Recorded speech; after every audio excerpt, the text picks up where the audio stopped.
Ол үшін біз осындай екі фольганы қиып алдым. Содан лейкопластырь аламыз, сол лейкопластырьды қиямыз.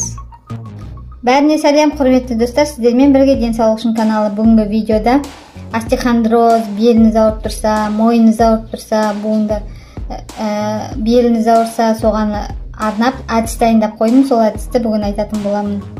Видеоны жалғастырмай тұрып, каналыма тіркеліп, лайк басып және комментарияға тағы қандай видео шығарайын, сол туралы жазып кетсеңіздер. Бірінші ол үшін біз фольга аламыз. Фольганы міне қиып дайындап қойдым. Содан кейін лейкопластырь аласыз. Қалыңдау болса тіптен жақсы. Осындай лейкопластырь және фольга аласыз. Ол үшін біз осындай екі фольганы қиып алдым. Содан лейкопластырь аламыз, сол лейкопластырьды қиямыз. Оны қалыңдатып алу үшін лейкопластырьды басқаша қылып қиямыз қазір. Қалыңдату үшін, менде кішкентай лейкопластырь ол, соны қалыңдату үшін, жабыстыруға ыңғайлы үшін дайындап аламын. Дайындап аламын. Осыған үстіне фольганы жабыстырасыз.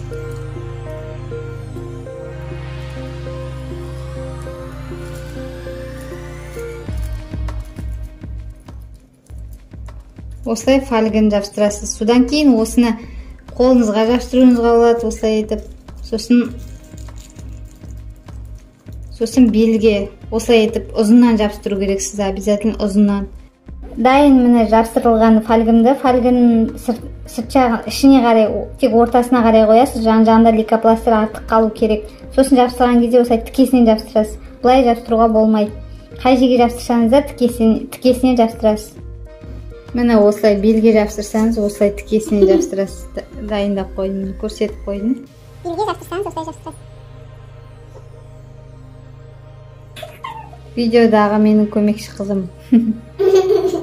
Қолыңыз ауырса, балтырға жабыстырасыз, менде балтырға. Қолыңызға жабыстырсаңыз, осылай тоже тікесінен жабыстырасыз. Барлық жерге фольганы тікесінен жабыстыру керек. Ол өте маңызды.